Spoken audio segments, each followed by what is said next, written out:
Hi guys, in this video I will show you how to speed up video in Capcut PC. What you need to do. But before that, if you find this video is helpful, please subscribe to my channel. Okay, how to speed up video in Capcut PC.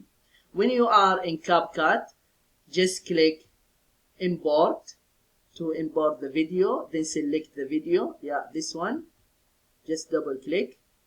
And okay, now this is the video. Now just drag it to the timeline.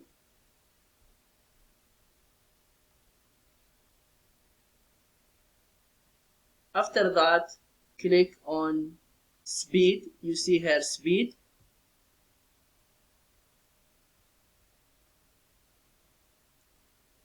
And here the speed, just you can increase it. Yeah, this is what you need to do if you want to know how to speed up video in Capcut. I hope this video is helpful. Thank you for watching and see you in the next video.